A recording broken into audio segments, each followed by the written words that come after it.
नमस्कार दोस्तों, आपका फिर से स्वागत है हमारे चैनल भारतीय हिस्ट्री कलेक्टर में। तो आज हम बात करेंगे हमारे भारत देश की वैदिक सभ्यता के बारे में। तो जुड़े रहिए हमारे साथ और चैनल को लाइक करे, कमेंट करे, शेयर करे और सब्सक्राइब करना मत भूले। तो चलो शुरू करते हैं हमारी आज की वीडियो।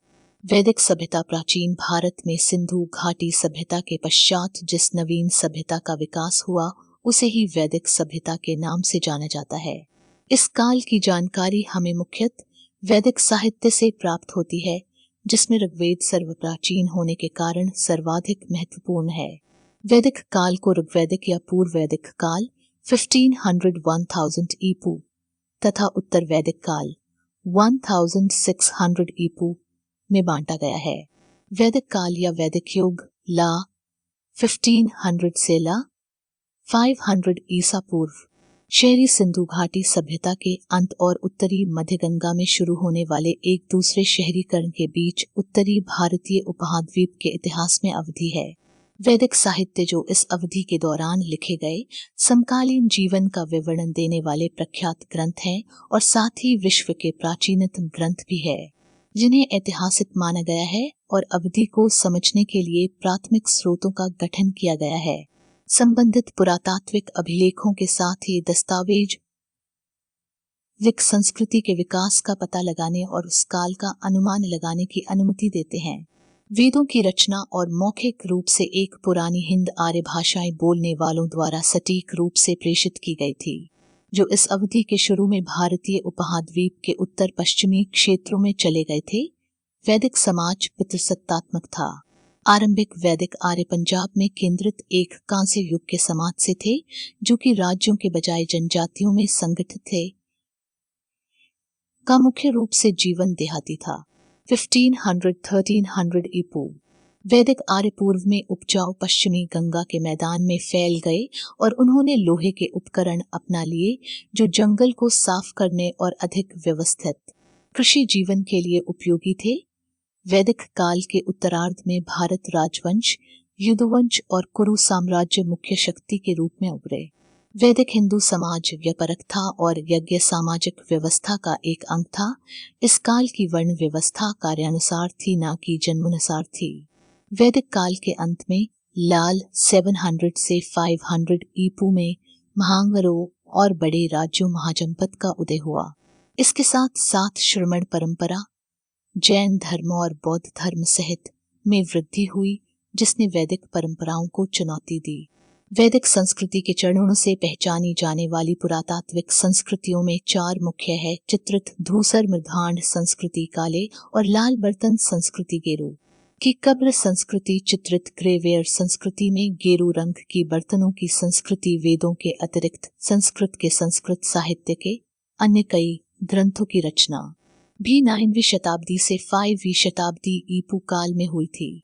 वेदांग सूत्रों की रचना, मंत्र, ब्राह्मण ग्रंथ और उपनिषद इन वैदिक ग्रंथों को व्यवस्थित करने में हुआ है।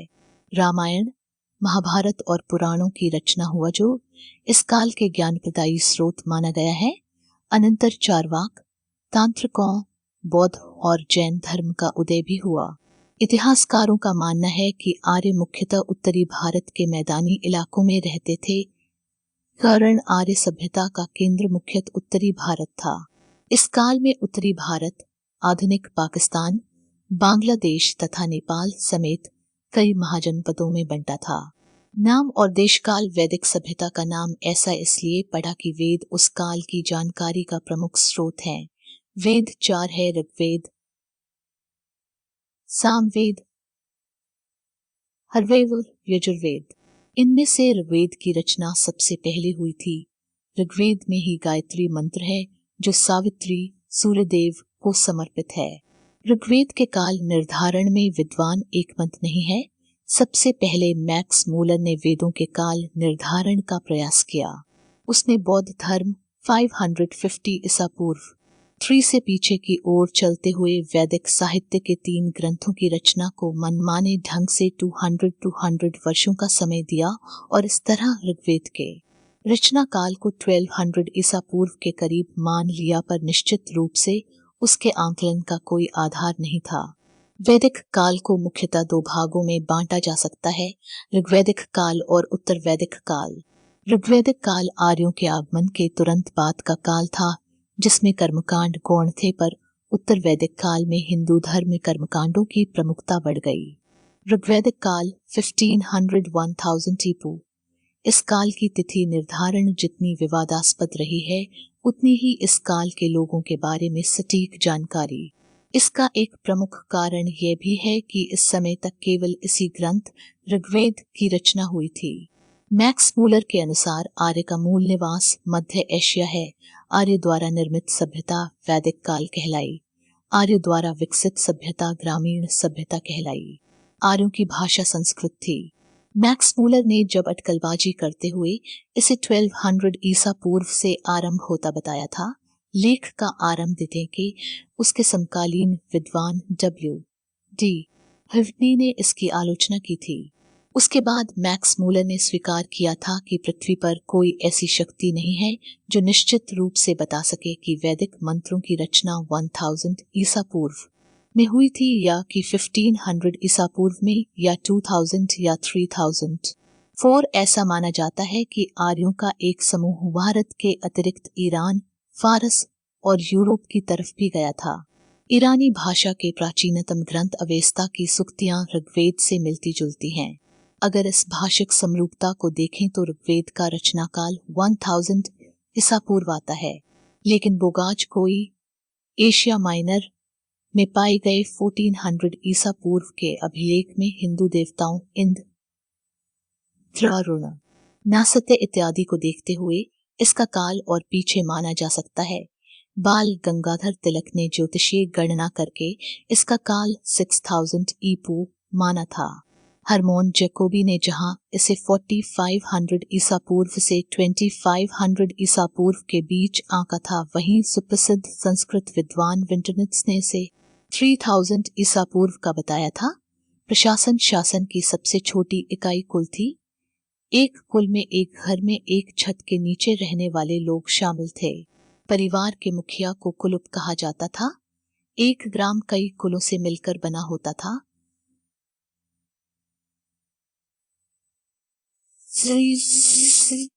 संगठ विश्व कहलाता था और विश्वों का संगठन कई जन मिलकर राष्ट्र बनाते थे। ग्राम के मुखिया को ग्रामीणी के प्रधान विश्वपति, जन का शासक राजन, राजा तथा राष्ट्र के प्रधान को सम्राट कहते थे। आर्यों की प्रशासनिक संस्थाएं काफी सशक्त अवस्था में थी। प्रारंभ में राजा का चुनाव जनता के द्वारा किया जाता था, बाद में उसका पद धीरे धीरे पैतृक होता चला गया, परंतु राजा निरंकुश नहीं होता था।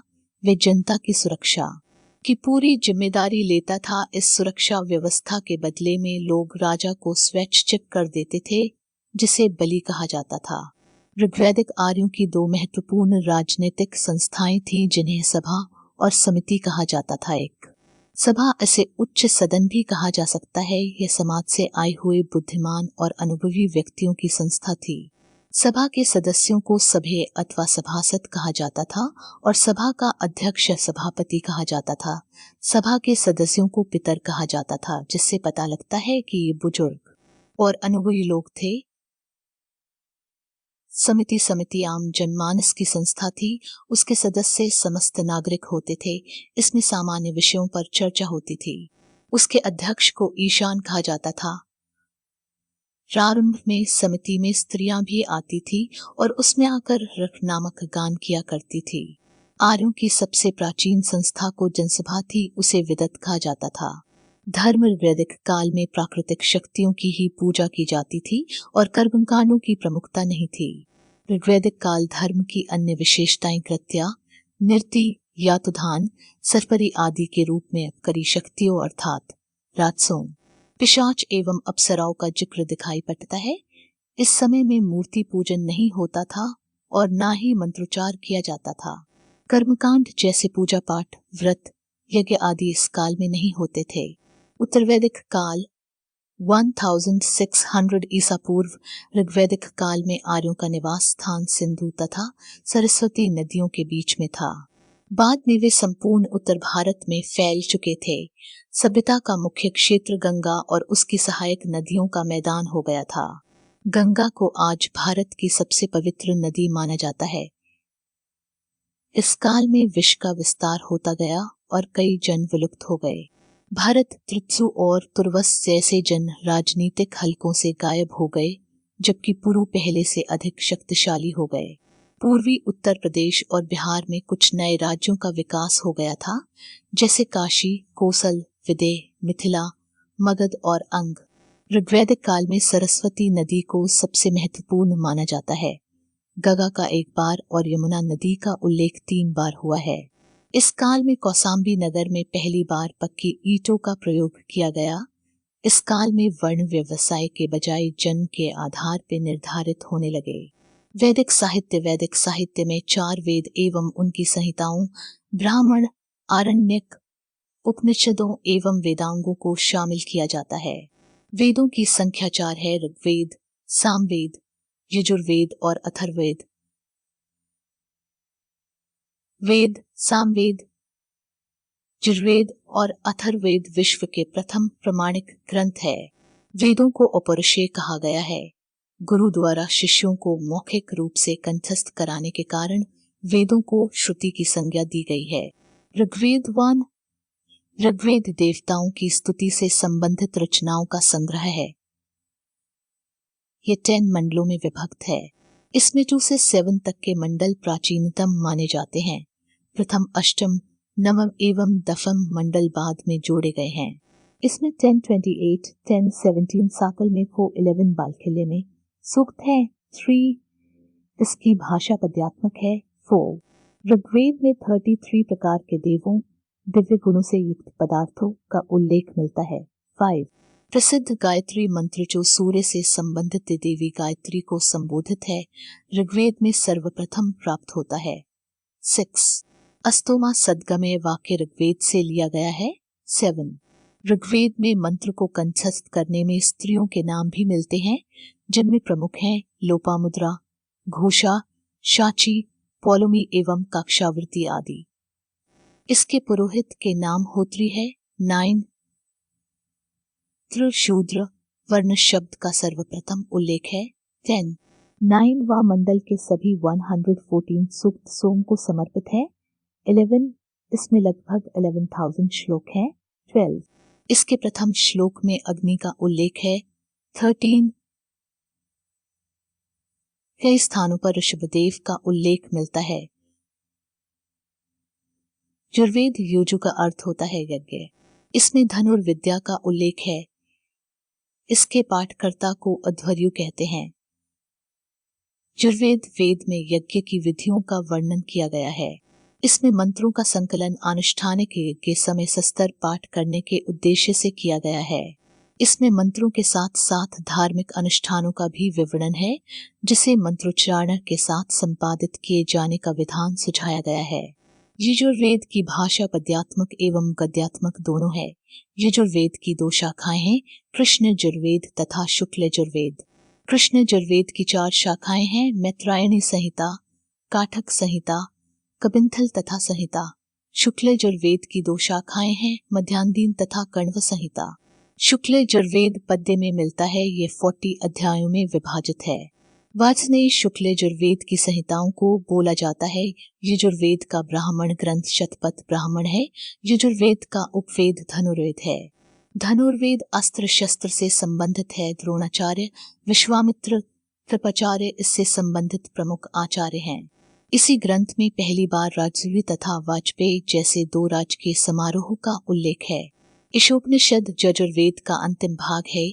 यह आध्यात्मिकता से संबंधित है। सामवेद की रचना ऋग्वेद में दिए गए मंत्रों को गाने योग्य बनाने हेतु की गई थी। इसमें 1810 छंद हैं, जिनमें 75 को छोड़कर शेष ऋग्वेद में उल्लेखित हैं। सामवेद 3 शाखाओं में विभक्त है: कौथम, राणायनीय और जैमिनीय। सामवेद को भारत की प्रथम संगीतात्मक पुस्तक होने का गौरव प्राप्त है। सामवेद के ब्राह्मण ग्रंथ पंचविश, तांडे, जैमिनीय है। गंधर्व वेद सामवेद का उपवेद है। यह भरत, नारद मुनि से संबंधित है। इसमें गायन, नृत्य आदि वर्णित हैं। ब्राह्मण वैदिक मंत्रों तथा संहिताओं को ब्रह्म कहा गया है। वही ब्रह्म के विस्तारित रूप को ब्राह्मण कहा गया है। पुरातन ब्राह्मण में ऐत्रेय, शतपथ, पंचविश, तैत्तिरीय आदि विशेष महत्वपूर्ण हैं। महर्षि याज्ञवल्क्य ने मंत्र सहित ब्राह्मण ग्रंथों की उपदेश आदित्य से प्राप्त किया है। संहिताओं के अंतर्गत कर्मकांड की जो विधि उपदिष्ट है, ब्राह्मण में उसी की सप्रमाण व्याख्या देखने को मिलता है। प्राचीन परंपरा में आश्रमानुरूप वेदों का पाठ करने की विधि थी, अतः ब्रह्मचारी ऋचाओं ही पाठ करते थे। गृहस्थ ब्राह्मणों का, वानप्रस्थ आरण्यकों और सन्यासी उपनिषदों का, गार्हस्थ धर्म का मन्य वेद भाग ही ब्राह्मण है। ये मुख्यतः गद्य शैली में उपदिष्ट है। ब्राह्मण ग्रंथों से हमें बिंबिसार के पूर्व की घटना का ज्ञान प्राप्त होता है। ऐत्रेय ब्राह्मण में 8 मंडल हैं और 5 अध्याय हैं। इसे पंजिका भी कहा जाता है। ऐत्रेय ब्राह्मण में राज्याभिषेक के नियम प्राप्त होते हैं। तैत्तिरीय ब्राह्मण कृष्ण यजुर्वेद का ब्राह्मण है। शतपथ ब्राह्मण में 100 अध्याय, 14 कांड और 438 ब्राह्मण है। गांधार, शल्य, कैकेय, कुरु, पांचाल, कोसल, विदय आदि स्थलों का भी उल्लेख होता है। शतपथवर्ती ब्राह्मण गोपथ है। आरण्यक वेदों का वह भाग है जो गृहस्थाश्रम त्याग उपरांत वानप्रस्थ लोग जंगल में पाठ किया करते थे। इसी कारण आरण्यक नामकरण किया गया। इसका प्रमुख प्रतिपाद्य विषय रहस्यवाद, प्रतीकवाद, यज्ञ और पुरोहित दर्शन है। वर्तमान में 7 आरण्यक उपलब्ध हैं।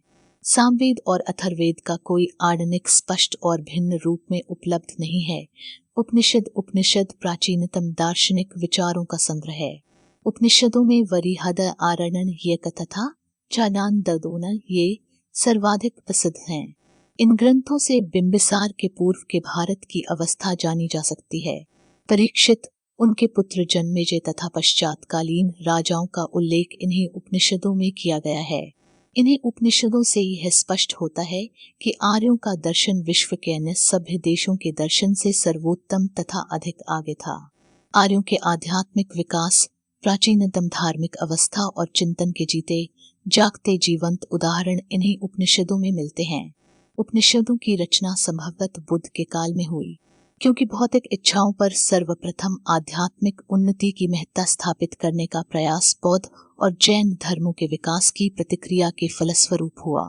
कुल उपनिषदों की संख्या 108 है। मुख्य रूप से शाश्वत आत्मा, ब्रह्म, आत्मा परमात्मा के बीच संबंध तथा विश्व की उत्पत्ति से संबंधित रहस्यवादी सिद्धांतों का विवरण दिया गया है।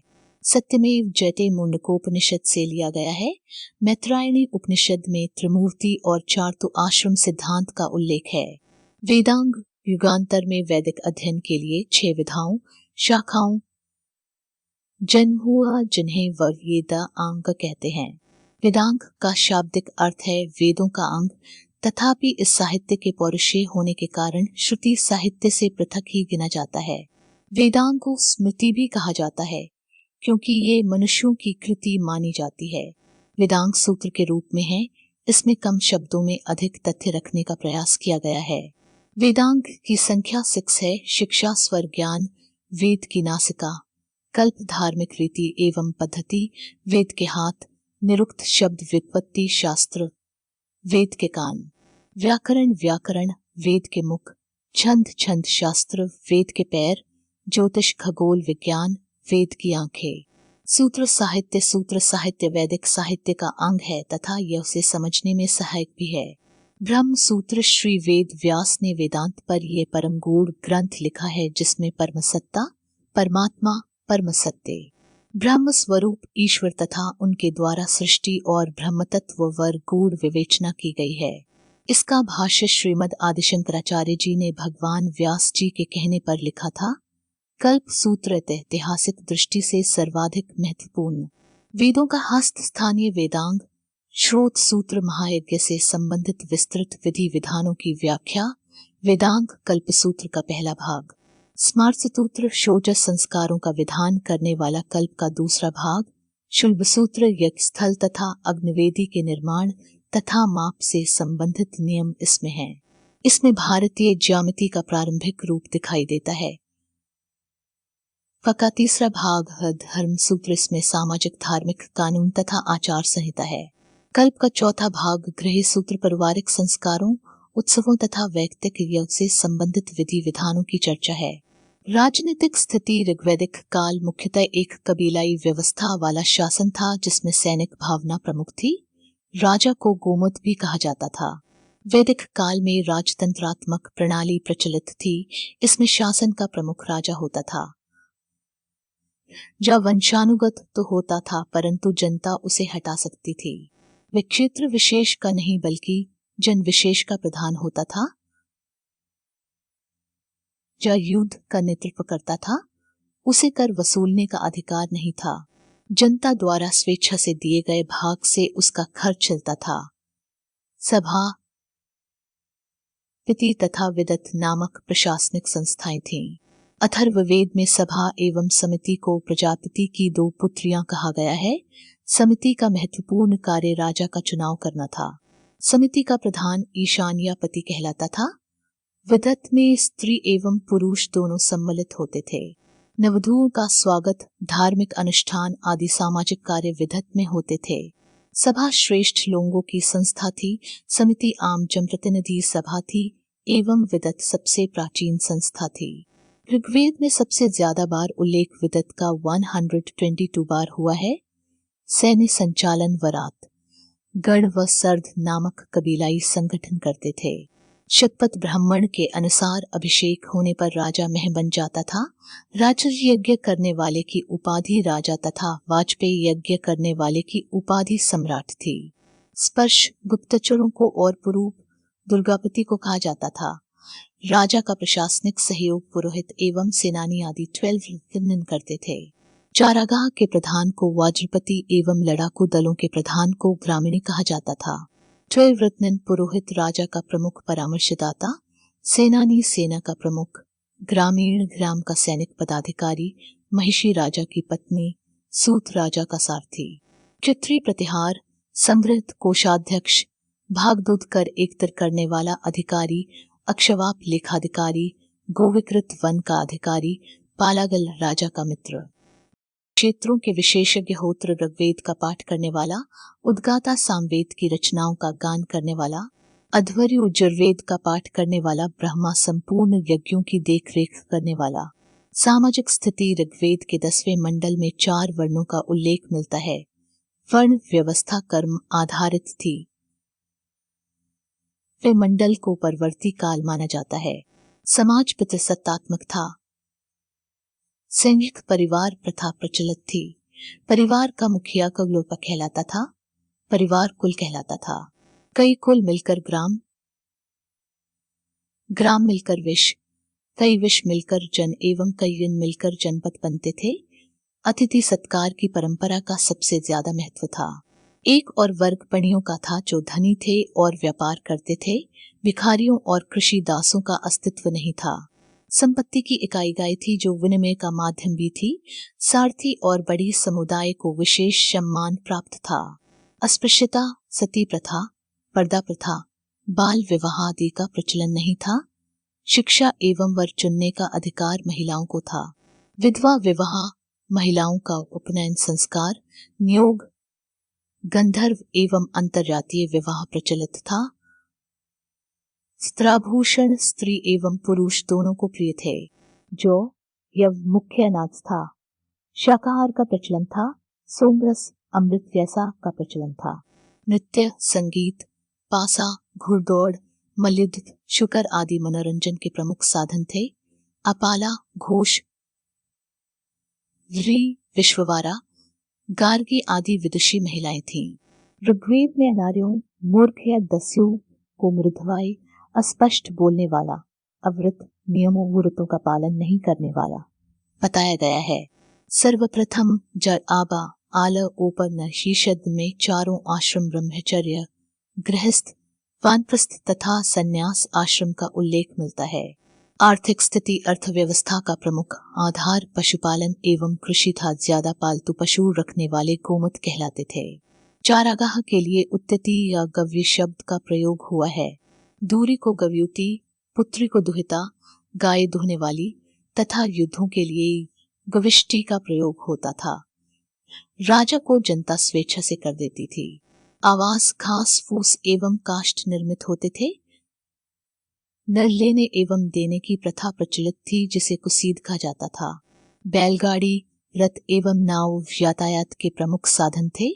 कृषि सर्वत्र शब्द ब्राह्मण में कृषि की समस्त प्रक्रियाओं का उल्लेख मिलता है। ऋग्वेद के प्रथम और दसम मंडलों में बुआई, जुताई, फसल की गहाई आदि का वर्णन है। ऋग्वेद में केवल यव, जौ नामक अनाज का उल्लेख मिलता है। ऋग्वेद के चौथे मंडल में कृषि का वर्णन है। परवर्ती वैदिक साहित्यों में ही अन्य अनाजों जैसे गोधूम, गेहूं, व्रीहि, चावल आदि की चर्चा की गई है। काठक संहिता में 24 बैलों द्वारा हल खींचे जाने का, अथर्ववेद में वर्षा, कूप एवं नहर का तथा यजुर्वेद में हल का सीर के नाम से उल्लेख है। उस काल में कृत्रिम सिंचाई की व्यवस्था भी थी। पशुपालन, पशुओं का चारण ही उनकी आजीविका का प्रमुख साधन था। गाय ही विनिमय का प्रमुख साधन थी। ऋग्वैदिक काल में भूमिदान या व्यक्तिगत भू स्वामित्व की धारणा विकसित नहीं हुई थी। व्यापार आरंभ में अत्यंत सीमित व्यापार प्रथा का प्रचलन था। व्यापार विनिमय पद्धति पर आधारित था। समाज का एक वर्ग आनड़ ई व्यापार किया करते थे। राजा को नियमित कर देने या भू राजस्व देने की प्रथा नहीं थी। राजा को स्वेच्छा से भाग या नजराना दिया जाता था। पराजित कबीला भी विजयी राजा को भेंट देता था। अपने धन को राजा अपने अन्य साथियों के बीच बांटता था। धातु एवं सिक्के। ऋग्वेद में उल्लेखित धातु में सर्वप्रथम धातु अयस, तांबा या कांसा था। वे सोना, हिरव्य या स्वर्ण एवं चांदी से भी परिचित थे, लेकिन ऋग्वेद में लोहे का उल्लेख नहीं है। निष्क संभवत सोने का आभूषण या मुद्रा था, जो विनिमय के काम में भी आता था। उद्योग। ऋग्वैदिक काल के उद्योग घरेलू जरूरतों की पूर्ति हेतु थे। बड़ी एवं धूकर का कार्य अत्यंत महत्वपूर्ण था। अन्य प्रमुख उद्योग वस्त्र, बर्तन, लकड़ी एवं चर्म कार्य था। स्त्रियां भी चटाई बनने का कार्य करती थीं। धार्मिक स्थिति आर्य एक ईश्वर पर विश्वास करते थे। यहाँ प्राकृतिक मानव के हित के लिए ईश्वर से कामना की जाती थी। वे मुख्य रूप से केवल ब्रह्मांड को धारण करने वाले एकमात्र परमपिता परमेश्वर के पूजक थे। वैदिक धर्म पुरुष प्रधान धर्म था। स्वर्ग या अमृत की कल्पना नहीं थी। वैदिक धर्म पुरोहितों व यज्ञ से नियंत्रित धर्म था। पुरोहित ईश्वर एवं मानव के बीच मध्यस्थ था।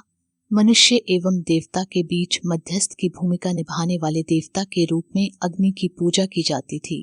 वैदिक देवताओं का स्वरूप महिमामंडित मानवों का है। ऋग्वेद में 33 प्रकार के तत्वों, दिव्य गुणों से युक्त पदार्थों का उल्लेख है।